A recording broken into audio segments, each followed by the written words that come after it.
Assalamualaikum warahmatullahi wabarakatuh. Waalaikumsalam warahmatullahi wabarakatuh.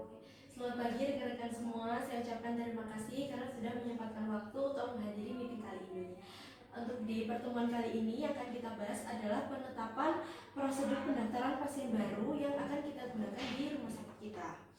Nah, mengapa sih penetapan prosedur pendaftaran pasien baru ini penting?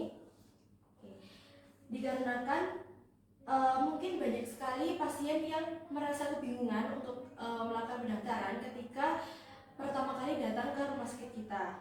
Terus juga banyak pasien yang mungkin belum tahu alurnya, dan juga pendaftaran itu merupakan pintu awal dari layanan. Kemudian pendaftaran itu juga harus cepat dan jelas, dimana kita ketahui pendaftaran itu kan memuat data-data pasien, terus kemudian informasi-informasi juga tentang riwayat pasien mungkin, dan seperti itu yang digunakan untuk pelayanan lebih lanjut. Maka dari itu perlunya kita menetapkan beberapa prosedur untuk pendaftaran pasien baru. Yang kedua yaitu alur pendaftaran pasien baru yang akan kita tetapkan di rumah sakit kita. Nah, yang pertama ada pasien diminta untuk mengambil nomor antrian. Yang kedua, pasien diminta mengisi formulir pendaftaran yang disediakan oleh petugas. Nah, kemudian yang ketiga, pasien diminta menyerahkan KTP dan juga BPJS. Kemudian yang keempat, data diinput oleh petugas. Yang kelima, pasien mendapatkan nomor rekam medis, dan yang terakhir pasien menuju pola tujuan. Ini adalah peran atau tugas kita. Jadi apa sih kira-kira peran kita ketika ada pendaftaran pasien baru seperti itu? Yang pertama yaitu perlunya ramah dan komunikatif.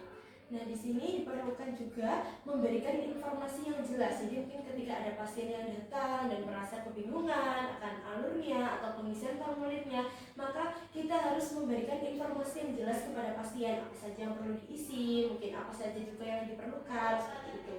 Kemudian ada membantu pengisian formulir pendaftaran. Nah, ini terkait dengan formulir, mungkin kan karena isi dari formulir atau data-data yang dibutuhkan di formulir itu kan banyak. Nah, mungkin jika nanti ada pasien yang merasa kebingungan, nah itu kita bisa membantu pasien dalam pengisian formulir tersebut. Kemudian ada mengecek data pasien lengkap. Jadi setelah pasien mengisi formulir, nah kita juga perlu mengecek apakah pasien ini sudah mengisi formulir dengan lengkap, apakah sudah benar pengisiannya, seperti itu. Dan juga yang terakhir ada menjaga kerahasiaan data, yang dimana kita ketahui bahwa data pasien itu bersifat sangat privasi, bahkan hak aksesnya pun itu sangat terbatas. Nah, jadi kita perlu menjaga kerahasiaan data tersebut agar data tersebut tidak bocor ke pihak manapun.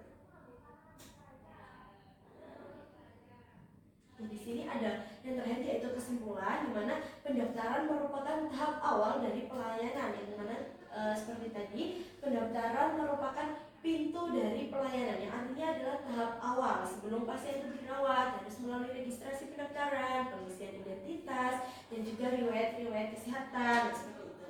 Kemudian membutuhkan komunikasi yang efektif, tentunya sebagai petugas atau bisa dikatakan sebagai pemandu pengisian dari formulir tersebut. Nah, apa yang dibutuhkan seperti itu, maka tentunya pasti dibutuhkan komunikasi yang efektif. Bagaimana cara kita menjelaskan ke pasien, kita meminta mungkin kartu-kartu identitas yang diperlukan. Nah, seperti itu diperlukannya komunikasi yang efektif. Kemudian yang terakhir yaitu petugas pendaftaran berperan penting dalam pelayanan, yang dimana mungkin dari awal penginputan data dan juga pengecekan data itu adalah kita yang bertugas, maka jadi petugas pendaftaran di sini memiliki peran yang sangat penting. Mungkin itu saja teman-teman, rekan-rekan semua yang bisa saya jelaskan mengenai alur pendaftaran pasien baru. Mungkin dari teman-teman ada yang mau ditanyakan? Saya mau izin bertanya, kalau misalkan nantinya di rumah sakit ini ada kesalahan data saat adanya pasien baru, itu bagaimana? Oke. Terima kasih atas pertanyaannya, izinkan saya menjawab. Jadi sebelum kita menginput data itu adanya keharusan kita mengecek terlebih dahulu apakah data tersebut sudah lengkap, sudah benar, sudah tepat pengisiannya, seperti itu.